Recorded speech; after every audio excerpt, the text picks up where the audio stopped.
Who is coming in? Who is coming in? Hello, hello, hello. Nobody, because it's impromptu. What's this? Create a tool, start a poll.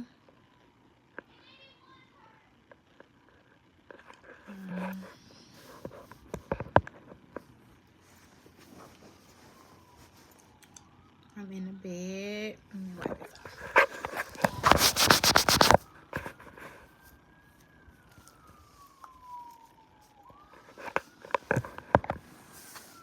Hi, do you read self-help books? No, I do not read self-help books. I used to read self-help books. I did. I used to read self-help books, but then I'm just like, I might as well just read the Bible. You know what I mean? That's like the greatest self-help book of all time. So no, not the self-help books.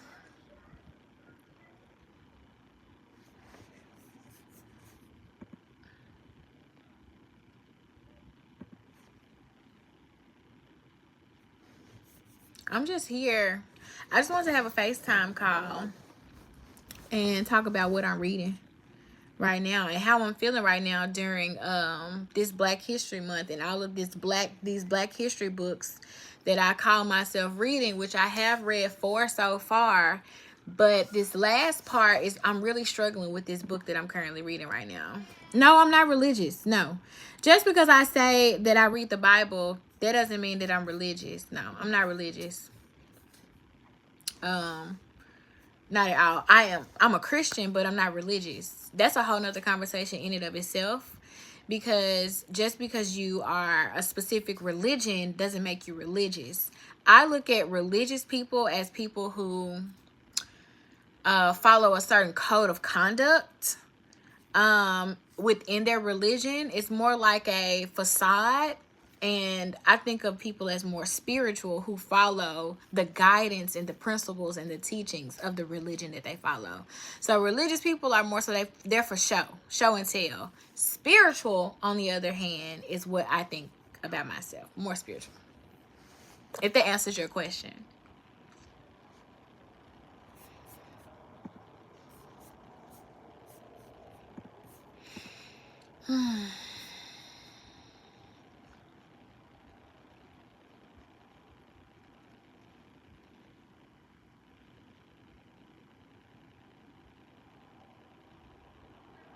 Yeah, I agree.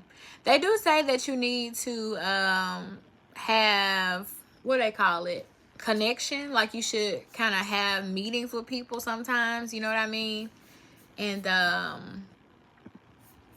what do you call it? Like people say certain things like fellowship though. So even though you said you're not in a specific religion, still coming together with somebody and like kind of talking about things and letting things out. They say you should do that also. But me and you are kind of like the same. Rebirth, kind of in a sense. Yeah. For sure. Let me see here.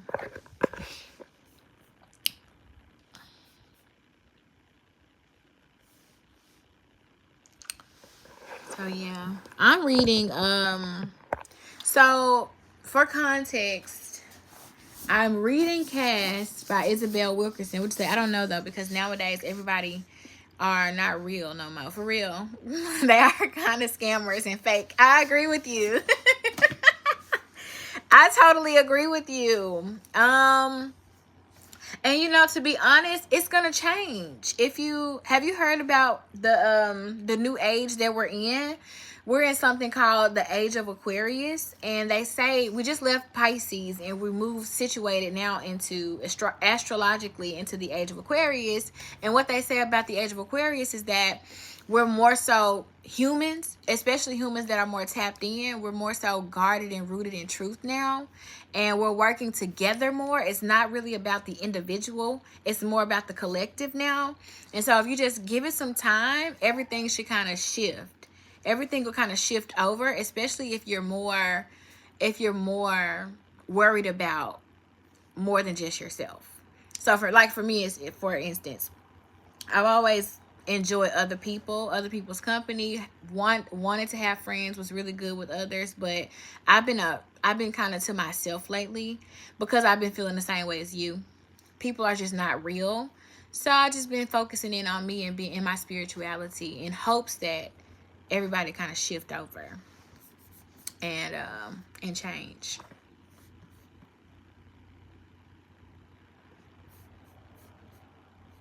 Thank you. I appreciate that. I really don't even try hard to be myself. Honestly, I'm just being myself. I'm just being myself. And just reading through some stuff, just trying to make it. And I find that books help me more than talking to people. If you want some answers to some stuff, you need to just open up a book and read a book, and it'll give you all that you need. And then being able to come on the internet and talk about it to other people is the best thing ever. Like-minded individuals, and even if you're not like-minded, you could be different. Just be respectfully different. I love talking to people with varying opinions. That's great. Rebirth. That's cool.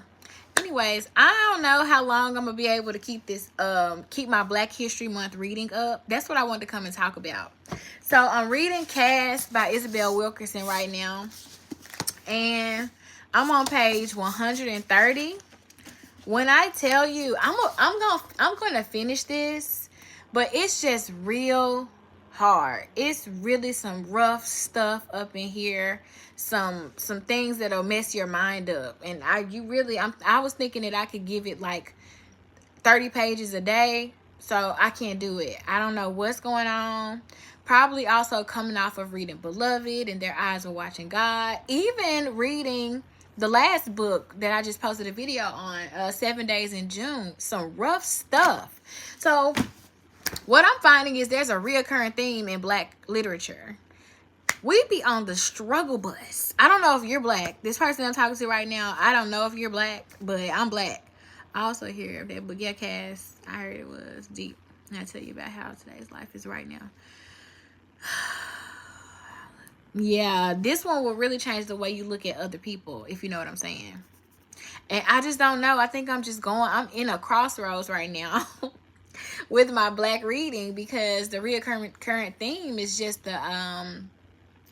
me processing racism from 200 years ago to 50 years ago to today. It's really hard. Like reading Cast right now it's just very difficult. This is a very difficult book to get through. It's very eye-opening.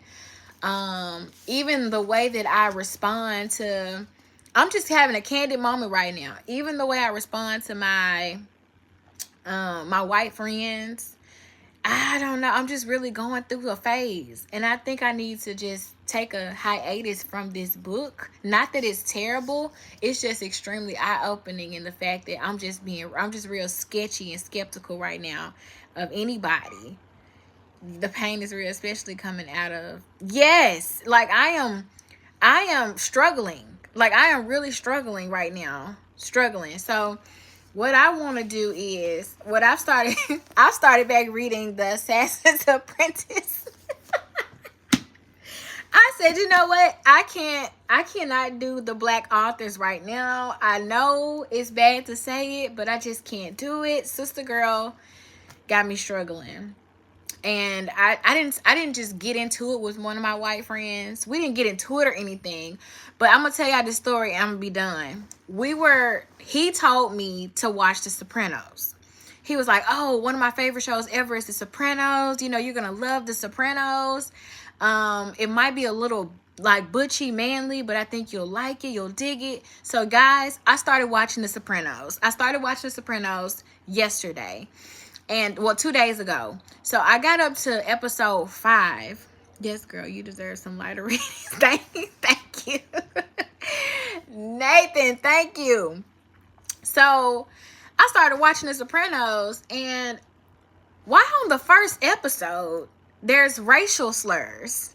And I'm like, gosh, if I hadn't been reading all of this Black literature this month, I'm not saying it would have flew over my head, but it probably wouldn't have been as like in my face as it was. But I'm like, oh my goodness, I hope it'll get better. Like, I already know the nuances to what it is to be Italian in America. And honestly, reading Cast, you'll find that Italian people really struggled in the early days of America, and when they started to immigrate over to America, they struggled also. And even in some instances, they were treated worse than African Americans. So then to sit up and watch The Sopranos and hear all these racial slurs to every ethnic group. I'm talking about The Sopranos highlights how racist I know it's a long time ago, but The Sopranos really highlights how racist Italians are, or were, or can be. And I was just like, why would he tell me, my white friend, I was like, why would he tell me to watch this show and tell me that this was such a good show? So I started texting him like, oh my gosh, like, I'm not getting on with The Sopranos. And I tell him kind of why I don't really want to watch it. I just basically tell him that culturally right now, I'm having some differences with watching this show. I don't really agree with the writing style, which a lot of shows in the 90s struggled with that. I'll be the first to let everybody know I love Sex and the City, but Sex and the City had a lot of issues early on in the franchise. So there was a lot of misogyny, just a lot. It was a couple of little racial instances there too. So I'm not trying to talk bad about The Sopranos, but there was some issues with The Sopranos. So I texted him and told him that. And I told him why I didn't want to watch it anymore. And guys, let's just say that conversation didn't go well. And I was kind of like, really? Like, how? I can't have an issue with what I'm watching. Like, I think that we all should be critical of every type of media that we intake, especially now in today's age, and still appreciate it for what it was at that time period. But I think I can be critical of The Sopranos and the writing. I don't have to watch it. If it makes me feel a specific kind of way, I don't have to watch it. And he basically didn't like that. So now I'm looking at my friend sideways because I felt like we could talk to each other and we could have these like not so difficult conversations, but real conversations. But he wasn't feeling what I had to say about The Sopranos. He sent me photographs of how it's one of the best TV shows of all time. And I'm just like, bro, you're not getting it. You're not getting it. So I don't know. I think talking about race is still kind of sticky and touchy to a lot of people. And it shouldn't be.